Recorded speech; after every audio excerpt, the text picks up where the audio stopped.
J'ai décidé de vous parler du plus grand jeu 8-bit de tous les temps. Il s'agit de Wonder Boy 3, Le Piège du Dragon, disponible sur Sega Master System et sur une autre console auquel je vais peut-être faire une autre vidéo dessus, mais pour le moment on va parler de celui de Sega Master System.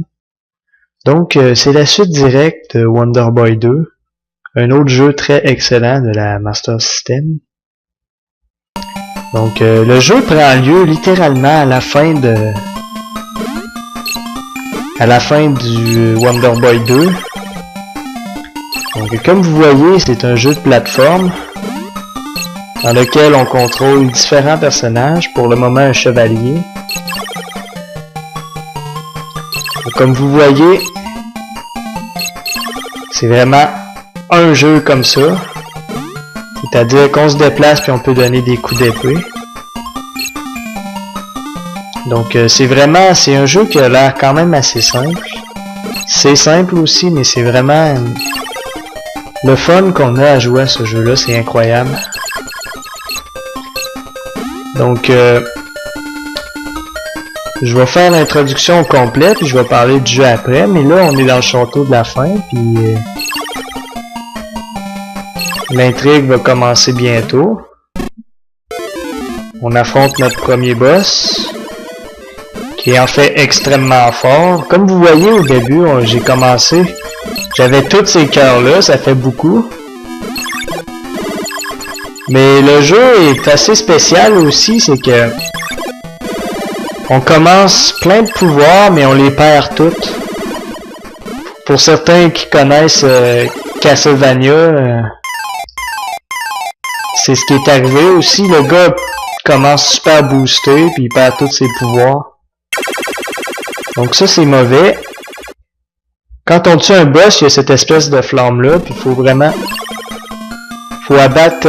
faut ramasser le plus d'argent possible. Là, c'est l'intrigue du jeu. C'est que après avoir perdu notre combat, après avoir vaincu le dragon métallique, on a été transformé en lézard. Là, le but du jeu, c'est simplement de redevenir un être humain.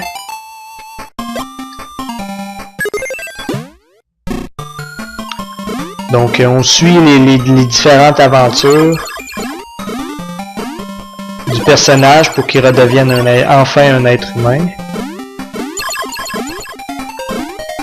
Donc ça, c'est la première transformation qu'on a, c'est le lézard. C'est aussi l'une des moins bonnes. T'sais, ça a l'air d'un dragon. T'sais, quand tu vois un dragon, tu te dis « What the fuck, c'est trop fort ». Mais non, ce lézard-là, il fait juste cracher du feu. Il n'y a pas de bouclier, il peut pas se défendre. Donc c'est vraiment une des pires transformations qu'on peut avoir. C'est vraiment un jeu spécial parce que ça commence par la fin de l'autre jeu avant. Puis c'est vraiment... c'est un des premiers jeux qui offre vraiment une expérience aussi différente de gameplay que ça. En le sens qu'on a différents personnages à jouer.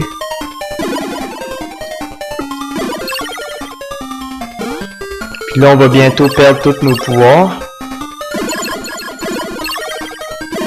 Faut pas trop en dire parce que ce jeu-là, il est vraiment exceptionnel, puis je vous le conseille.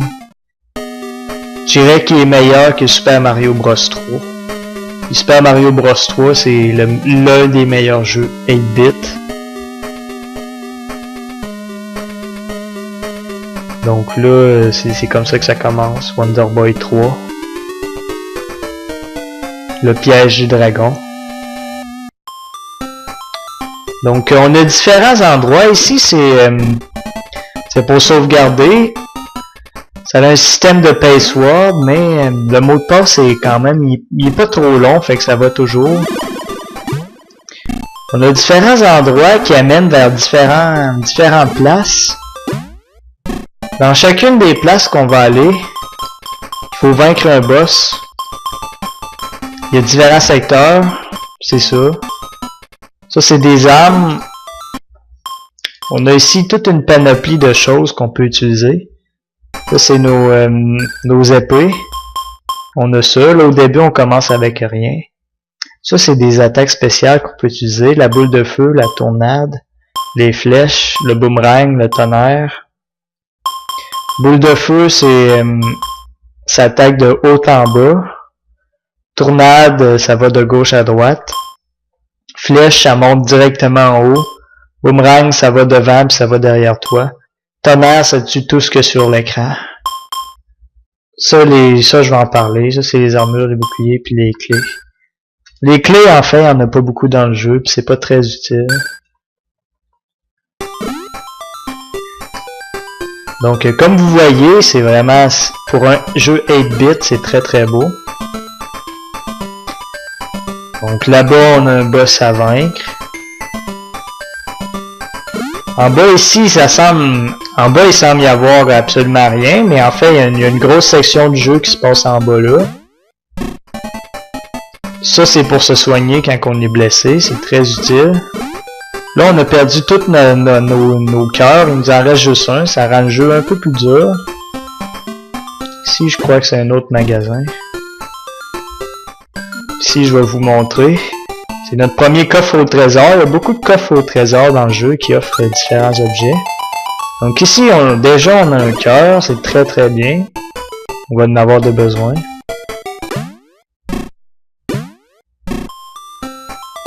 Ça ramène en haut. Rien de très grave et compliqué. Maintenant, on va aller se diriger ici. Comme vous voyez, le jeu est assez simple. On peut pas vraiment se perdre. Il y a juste un endroit où aller. Donc, un dragon qui va dans l'eau. Très intéressant. C'est pas l'eau la plus belle de la Master System. Moi, l'eau la plus belle de la Master System que je trouve, c'est celle de Alex Kidd. Donc aussi, ce qu'on peut parler, c'est que la musique est vraiment excellente. C'est que si jamais on est pogné, on peut toujours retourner vers nos pas dans toutes les sections du jeu. La musique est très classique. Surtout pour la Master System qui habituellement a des musiques moins mémorables que la Nintendo. Celle-là est vraiment mémorable. Donc ici, on peut déjà voir qu'il y a quand même il y a plusieurs chemins à suivre. Mais il y a vraiment aucune façon de se perdre. Comme là, on peut pas encore accéder à cette place-là.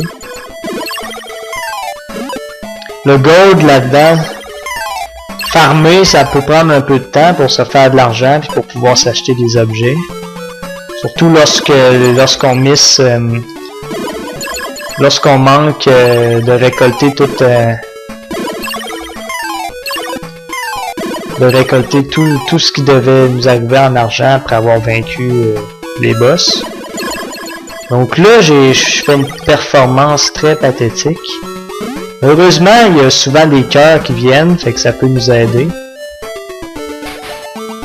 Donc nous revoilà à la surface.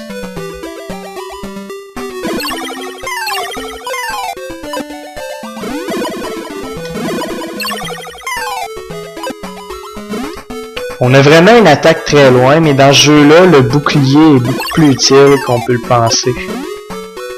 C'est habituellement dans les jeux, on a mieux une attaque longue portée, mais pas dans ce cas-là. Dans ce cas-là, c'est la défense qui est le plus important, pas l'attaque. Donc ici, ici c'est dans le cas où qu'on était tombé en bas, on pouvait se rendre en haut ici. Il y a aucune façon de se bugger puis de se fucker. Donc déjà, on a une variation de nos ennemis, une recoloration. On vient d'avoir notre première flèche. Les différentes races dans le jeu, ils ont toutes leurs habilités différentes. Puis vous allez voir, toutes les races doivent être à tout prix utilisées.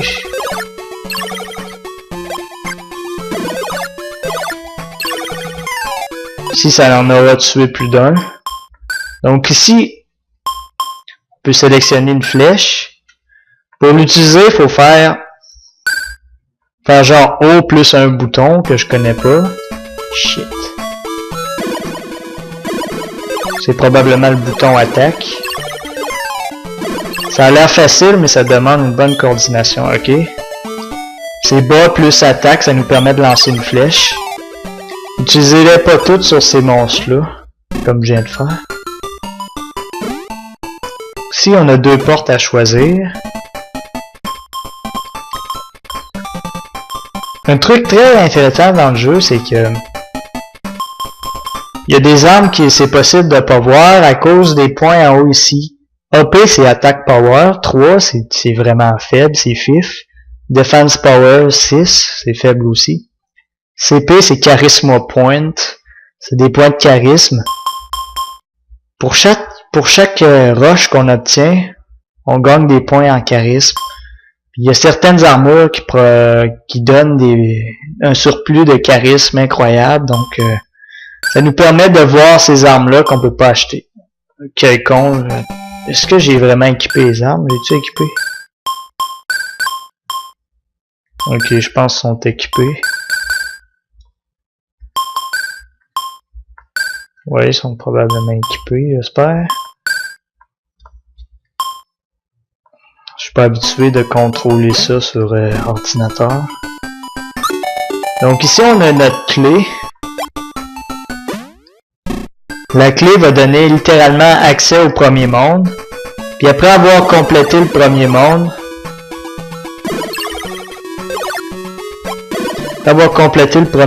va pouvoir... On a notre première rush ici. Ici c'est le meilleur endroit du jeu pour collecter des roches. Parce qu'à chaque fois qu'on part et qu'on revient, les crabes bleus reviennent eux aussi.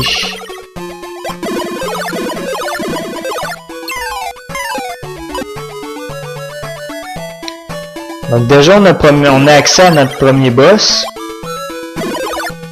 Puis les environnements sont quand même assez variés dans ce jeu-là.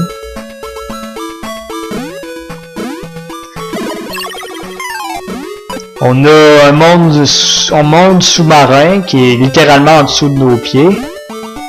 On a le désert qui est le premier monde. Shit. On a un monde gigantesque, c'est que nous on est minuscule. On a une grotte avec un temple samouraï. Évidemment, il en faut tout le temps un. Très mal placé, lui. On a...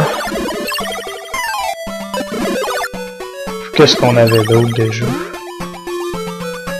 Vous découvrirez par vous-même parce que c'est vraiment un jeu à ne pas manquer. Au début, c'est sûr, ça prend un peu de temps de s'habituer. Surtout que cette séquence de plateforme qui est littéralement au début du jeu, c'est la séquence la plus dure. Si vous tombez, vous avez tout à recommencer. C'est assez long. Mais à part ça, c'est un jeu qui est pas trop difficile. Vous allez mourir, c'est sûr, mais il y a beaucoup plus difficile comme jeu. C'est plutôt un jeu grand public. Ça le mérite vraiment parce que c'est le meilleur jeu 8 bits.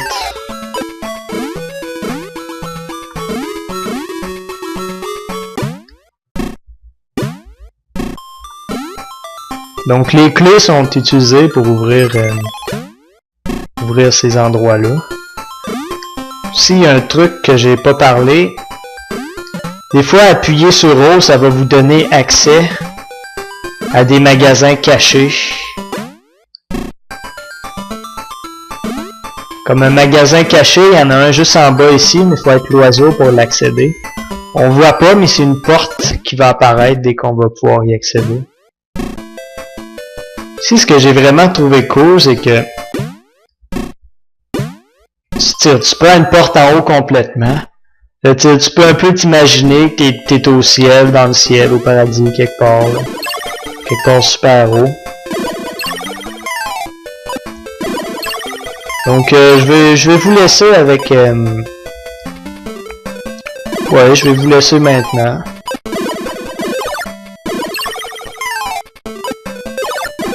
Après avoir tué ces salauds-là, parce que je les aime pas. Les fleurs, le gros problème, c'est que sans bouclier, aïe aïe, on se prend leur attaque en pleine gueule. On peut quand même les bloquer en leur lançant des projectiles, mais ça va pas très bien. Donc, bye.